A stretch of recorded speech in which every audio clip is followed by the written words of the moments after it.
Hello friends, welcome to my channel. तो friends, आज से हम स्टार्ट करेंगे हिस्ट्री ऑफ इंग्लिश लिटरेचर, जिसको हम बेसिक लेवल से स्टार्ट करके इसके एडवांस लेवल तक जाएंगे। As you know, history of English literature is very important in all the competitive exams of English. तो जब तक हम इसकी बिगनिंग से ही अच्छे से अवेयर नहीं होंगे तो हम हमेशा कंफ्यूज हो जाते हैं कुछ ऐसे नेम्स देख के, जैसे कि होमर्स, फोकल, यूरिपिडीज। तो इसी के लिए हमें इंग्लिश लिटरेचर को स्टार्टिंग से, इसकी बिगनिंग कहाँ से हुई, यहीं से हम इसको आज से स्टार्ट करेंगे। तो सबसे पहले आता है हमारा इसमें क्लासिकल पीरियड। तो मैंने अपने लास्ट वीडियो में शॉर्ट्स में एक क्रोनोलॉजिकल ऑर्डर डाला था हिस्ट्री ऑफ इंग्लिश लिटरेचर का, तो उसी के अकॉर्डिंग हम इसको कंटिन्यू करेंगे, तो आप उस वीडियो को देख सकते हो। अब यहाँ पे जो क्लासिकल पीरियड है और न्यू क्लासिकल पीरियड है, दोनों अलग अलग हैं, तो आपने इसमें भी कंफ्यूज नहीं होना, ये दोनों डिफरेंट है।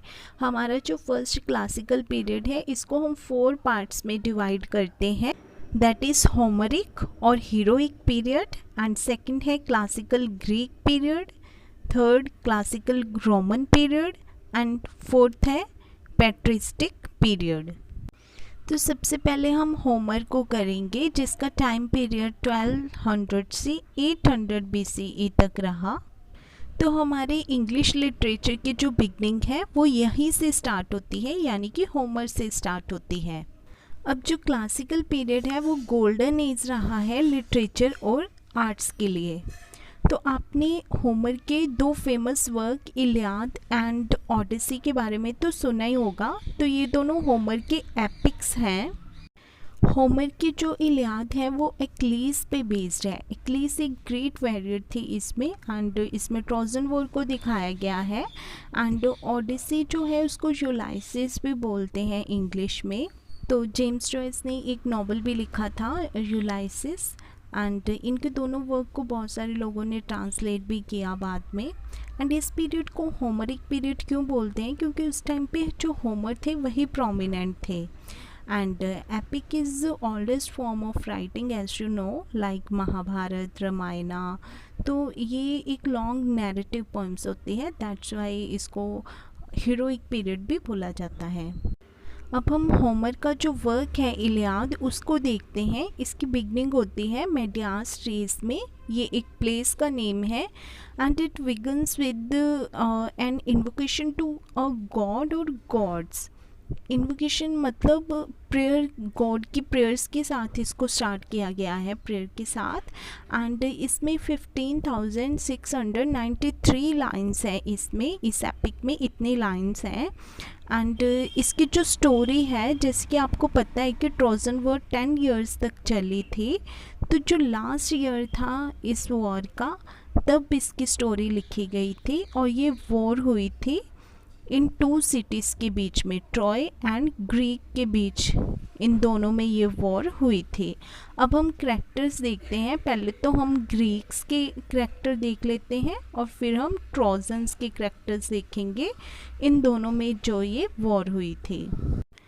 तो ग्रीक में सबसे पहला करैक्टर है एक्लीस। ये मेन हीरो है और एक ग्रेट वॉरियर है ग्रीक का।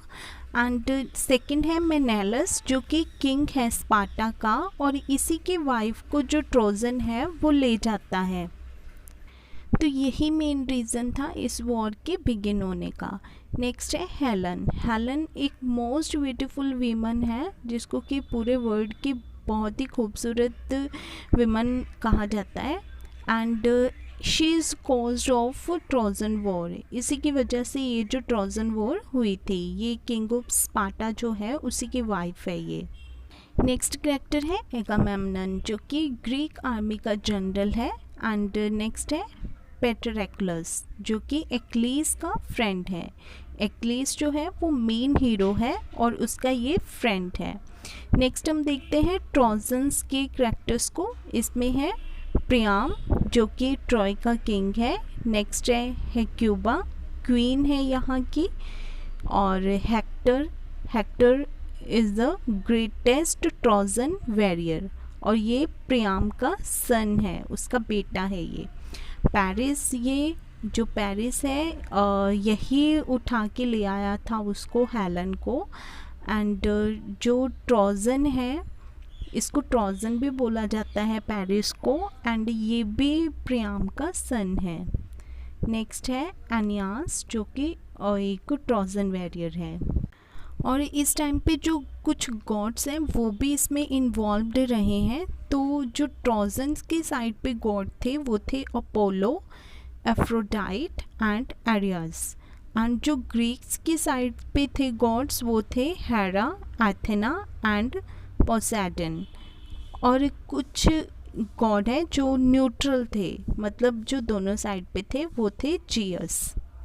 तो इसकी जो सेटिंग है वो 10th ईयर है ट्रोजन वॉर का, मतलब ट्रोजन वॉर का 10th ईयर चल रहा है, लास्ट ईयर चल रहा है, और ट्रॉय की सिटी है। तो इसकी स्टोरी जो स्टार्ट होती है, फर्स्ट पॉइंट है Chryses attempts to take his daughter from Agamemnon. तो यहाँ पे जो एगमेनॉन है वो जनरल है ग्रीक आर्मी का। तो वो क्या करता है, एक टाइम पे जो क्राइसिस है, जो अपोलो गॉड का प्रीस्ट है, इसकी डॉटर को वो कैप्चर कर लेता है।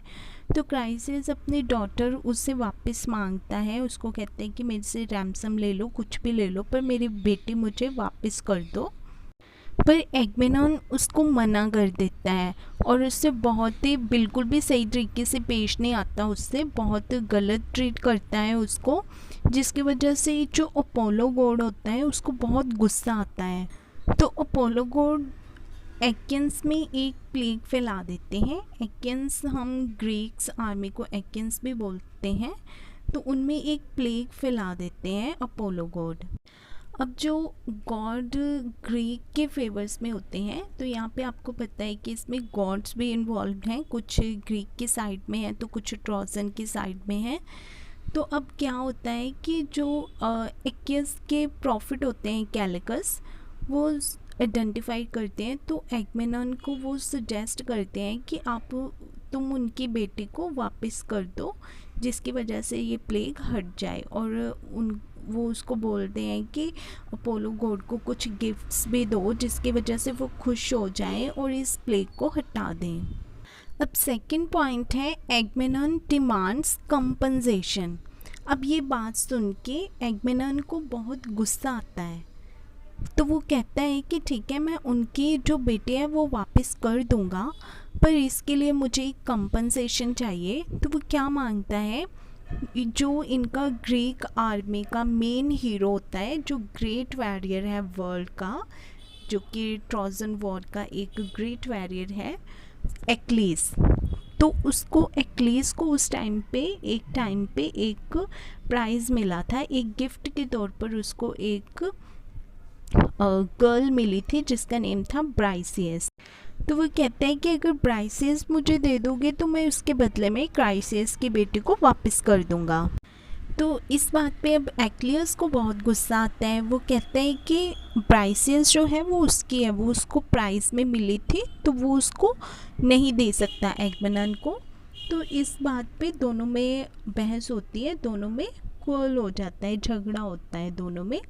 तो अब ये थे तो दोनों एक ही साइड से, ग्रीक की ओर से लड़ रहे थे दोनों, पर इन दोनों में आपस में बिल्कुल भी नहीं बनते थे। बस इतना था कि एक साइड में की तरफ से ही लड़ रहे थे, पर इनके आपस में बिल्कुल भी नहीं बनते थे। तो इन दोनों की बहसबाजी के बाद जो एक्लीस है वो बहुत इंसल्टेड फील करता है, और फोर्थ पॉइंट में वो क्या करता है, एक्लीस रिफ्यूजेस टू फाइट। तो वो बहुत इंसल्टेड फील करता है, जिसकी वजह से वो कहते हैं कि अब मैं ये ट्रोजन वॉर नहीं लड़ूंगा, और वापस अपनी शिप के पास आ जाता है। तो वापस आने के बाद उसको पता चलता है कि जो एगमेनॉन है उसने उसकी जो लड़की है जो ब्राइसियस, उसको ले लिया है और क्राइसिस की बेटी उसको वापस कर दी है। तो ये एक्लियस अपनी मदर को रिक्वेस्ट करता है। इसकी मदर जो है उसको गॉडेस थेटिस बोला गया है ट्रोजन वॉर में। तो उससे ये रिक्वेस्ट करता है कि जब तक ये वॉर नहीं लड़ता तो तब तक जो एकियंस हैं उनका अच्छा नहीं होना चाहिए, उनका बुरा ही होना चाहिए, कि उनको फील हो कि मैं नहीं लड़ रहा तो उनका कितना बड़ा लॉस है। तो उसकी मदर जो है वो जेस गॉड से रिक्वेस्ट करती है ये। तो जीएस गॉड के ऊपर उसकी मदर एक्लीस की मदर के बहुत एहसान रह चुके हैं, तो उनको जीएस गॉड को उसके बात माननी पड़ती है। अब हम 5th पॉइंट देखते हैं, हेक्टर वॉन्ट्स एक्कियंस। अब क्या होता है, जो हेक्टर है वो ट्रॉय के किंग प्रियाम का बेटा है। तो ये हेक्टर भी एक ग्रेट वॉरियर है। तो वो क्या करता है, एक एक करके एक्कियंस को जख्मी करना शुरू कर देता है, जिससे कि एक्कियंस का बहुत बुरा हाल हो जाता है। तो जो एगमनन है उसको मजबूरन एक्लियस को एक मैसेज भेजना पड़ता है कि उसको वापस ट्रोजन वॉर में पार्ट लेना होगा, पर जो एक्लियस है वो मना कर देता है, वो नहीं आता। तो नेक्स्ट पॉइंट है पैट्रिक्युलस बैग्स एक्लियस। तो अब जो पैट्रिक्युलस है ये उसका बहुत ही एक्लियस का बहुत करीबी दोस्त है, उसका बेस्ट फ्रेंड है। तो जब ये एक्लियस किसी की बात नहीं मानता तो पैट्रिक्युलस उसके पास जाता है और उसको कहते हैं कि प्लीज़ तुम कुछ करो, क्योंकि सोल्जर्स का बहुत बुरा हाल हो चुका है, बहुत सारे सोल्जर्स जख्मी हो चुके हैं, कुछ तो मर भी चुके हैं। पर एक्लियस मना कर देता है। तो पैट्रिक्युलस उससे कहते हैं कि इन दोनों की मतलब जो रिजेम्बलेंस बहुत ज़्यादा होती है, एक दूसरे से बहुत मिलते हैं, ये एक जैसे ही लगते हैं। तो पैट्रिक्युलस उससे कहता है कि तुम मुझे अपना आर्मर दे दो तो मैं तुम्हारी जगह पे लड़ने के लिए जाऊंगा।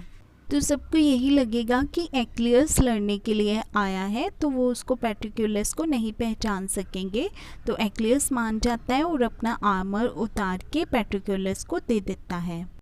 तो अब पैट्रिक्युलस जब लड़ने के लिए जाता है तो ये ट्रोजन्स को एक एक करके ट्रॉय की वॉर पे भेजना शुरू कर देता है, बॉर्डर पे भेजना शुरू कर देता है। अब यहाँ पे जो हेक्टर है 8th पॉइंट पे आते हैं, हेक्टर किल्स पैट्रिक्युलस। जो हेक्टर है वो उसको पकड़ लेता है पैट्रिक्युलस को और उसको मार देता है और उसका आर्मर उतार के खुद पहन लेता है।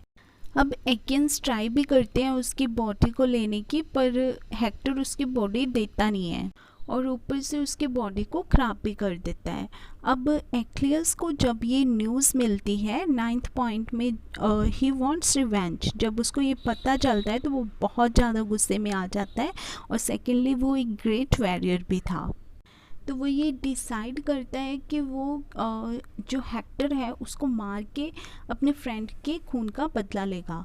तो जो गॉडेस थेटिस है वो उसको वॉर्न करती है कि अगर वो हेक्टर को मारेगा तो वो खुद भी मर जाएगा, क्योंकि एक टाइम पे ये प्रोफेसी हुई थी कि हेक्टर के मरने के बाद एक्लियस खुद भी मर जाएगा। बट जो एक्लियस है वो इस बात की कोई परवाह नहीं करता। वो कहते हैं कि मुझे कोई फ़र्क नहीं पड़ता, अगर मेरी जान जाती है तो जाए, पर मैं अपने फ्रेंड की मृत्यु का बदला लूँगा। तो इसके बाद वो बैटल ग्राउंड में उतरता है एक न्यू आर्मर पहन के, और वो सिंगल हैंडेडली लेफ़्ट राइट सबको जो ट्रोजन्स हैं उनको स्लॉटर करता जाता है, जिससे कि लोग बहुत ज़्यादा डर जाते हैं क्योंकि वो इतने बुरी तरह से ट्रोजन्स को मार रहा होता है। तो इसके बाद जब उसे हेक्टर दिखता है तो वो उसके पीछे पड़ जाता है और उसको पकड़ के उसका मर्डर कर देता है। तो हेक्टर को मारने के बाद भी उसको सेटिस्फेक्शन नहीं मिलती है उसको, तो वो क्या करता है, उसकी बॉडी को अपने चैरियट के साथ बांधता है और उसको ट्रॉय के वॉल के चारों ओर घुमाता है उसको, कि ट्रोजन्स देखें कि उसने उसकी बॉडी को कितनी बुरी तरह से ख़राब किया और अपने फ्रेंड के मर्डर का रिवेंज लिया। तो इसके बाद वो अपने कैंप में वापस आ जाता है और जो उसकी पैट्रिक्युलस उसके फ्रेंड की बॉडी होती है उसका फ्यूनरल अरेंज करता है, और जब तक उसका फ्यूनरल चलता है तब तक वो हेक्टर की बॉडी को अब्यूज़ करता है।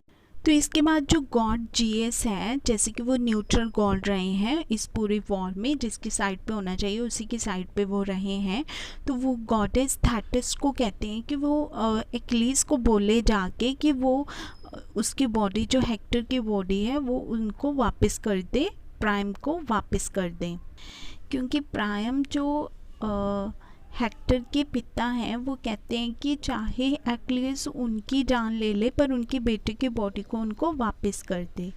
तो अब 13 पॉइंट में प्राइम जो है वो खुद एक्लियस से मिलने आते हैं। तो अब जब प्रायम किंग ऑफ ट्रॉय उसके पास आते हैं तो जो एक्लियस है उसको अपने फादर की याद आ जाती है सडनली।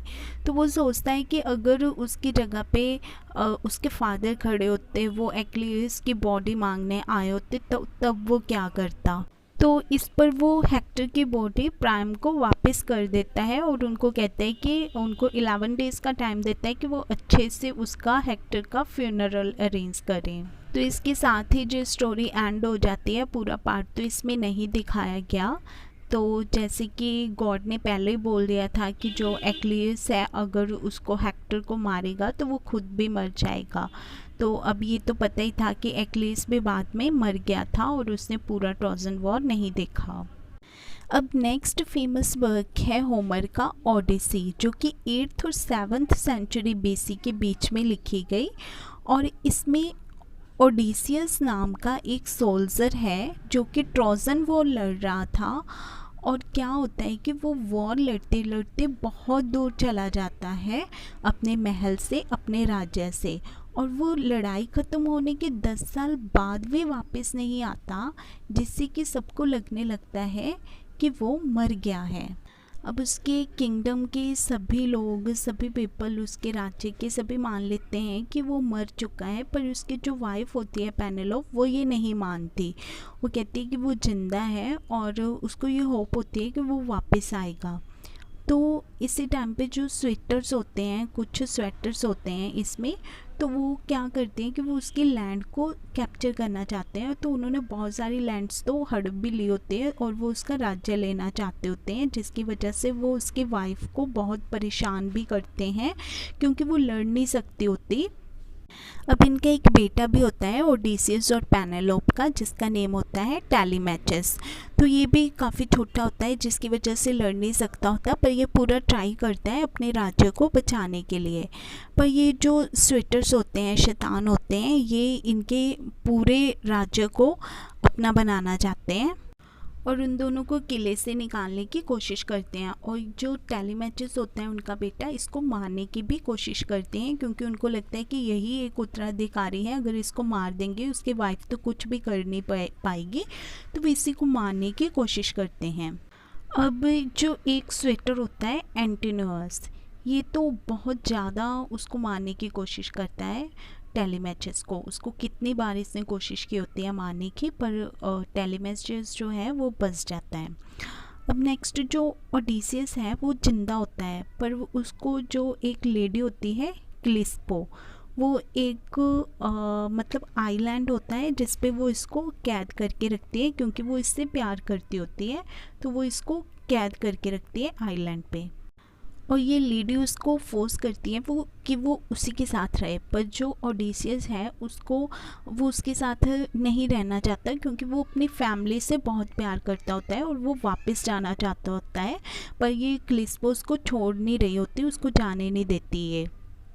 अब क्या होता है, गॉड और गॉडेस एथेना और हर्मस ये आपस में बात कर रहे होते हैं एक दूसरे के साथ कि अब क्या होगा, जो ओडिसियस है उसका फ्यूचर क्या होगा, ये आपस में बात कर रहे होते हैं। और ये एथेना जो है ये इसकी बहुत बड़ी सपोर्टर होती है ओडिसियस की, ये उसकी हर तरह से हेल्प करती है, उसको हर प्रॉब्लम से बाहर निकालती है। तो अब ये एथेना जो है ये हर्मस से कहती है, ये हर्मस से इसका एक तरह से जैसे इसका फरिश्ता होता है, जैसे गॉड का सर्वेंट ही होता है, तो ये इसको भेजती है वहाँ पे, ओडिसियस के पास भेजती है कि तुम वहाँ पे जाओ और उसको वहाँ से छुड़वाओ। तो अब हर्मस यहाँ पे आके उसको क्लिस्पो को समझाता है कि उसको छोड़ दो क्योंकि उसकी फैमिली है, उसने वापस जाना है वहाँ पे, मतलब ऑलरेडी 10 इयर्स हो चुके हैं और वहाँ पे लोग बहुत परेशान हैं, उसकी वाइफ बहुत परेशान है, उसका जो बेटा है वो भी लड़ाई लड़ रहा है, तो तुम उसको छोड़ दो, जिससे कि क्लिप्सो जो है वो मान जाती है। अब एथेना जो है, वो जो गॉडेस है एथेना, वो भेस बदल के टैलीमैचस के पास जाती है, ओडिसियस के सन के पास, और उसको वहाँ पे जाके मतलब खुद नहीं बताती पर इशारों में बताती है कि तुम्हारे फादर जिंदा है और उसको एक क्लिस्पो नाम की एक लेडी ने कैद करके रखा है। अब जो टेलीमेचस है वो अपने फादर के पास जाना चाहता है, और जब वो जा रहा होता है तो रास्ते में क्या होता है, जो ये स्वेटर होते हैं जो लोग उसके राज्य पर कब्जा करना चाह रहे होते हैं वो इसको पकड़ लेते हैं और इसको मारने की कोशिश करते हैं। तो ये किसी तरह से अपनी जान बचा के वापस अपने किले में आ जाता है। अपने फादर के पास तो नहीं जाता पर वापस अपने किले में आ जाता है। अब इधर जो क्लिप्सो है वो उसको छोड़ देती है, उसको ओडिसियस को, और वो समुंदर के रास्ते से जा रहे होते हैं वापस अपने घर। तो क्या होता है, जो समुंदर का देवता होता है, गॉड ऑफ सी होता है पोसेडन, वो क्या करता है, वो समुंदर में एक तूफान ला देता है और उसको ओडिसियस को मारने की कोशिश करता है। पर जो एथेना गॉडेस होती है वो उसको ओडिसियस को बचा लेती है और एक आइलैंड पर पहुंचा देती है। वहाँ पे 17 डेज तक ये रहता है। तो यहाँ पे इस आइलैंड पे वो एक हस्बैंड और वाइफ से मिलता है जो कि वहाँ के किंग और क्वीन होते हैं और उनको फैजलैंड्स बोलते हैं। तो वो जब उनको बाद में पता चलता है कि ये तो ऑडियस है जिसने ट्रोजन वॉर लड़ा है, तो वो उसको कहते हैं कि हम तेरे को तेरे घर तक पहुंचा देंगे, पर उससे पहले तो हमें अपनी सारी स्टोरी सुना। तो जो ओडिसियस होता है वो पूरी रात बैठ के उनको स्टोरी सुनाते हैं कि उसने क्या क्या लड़ाई लड़ी, कौन कौन सी लड़ाई जीती, उसने क्या क्या स्ट्रगल किया। तो फिर क्या होता है कि वो उसको उसके राज्य तक छोड़ के आते हैं। पर जो ओडिसियस होता है वो सबके सामने ऐसी सच्चाई को पेश नहीं करना चाहता, तो वो उनको कहते हैं कि आप चले जाओ, मैं खुद चला जाऊंगा। और फिर वो एक भिखारी का रूप बदल लेता है।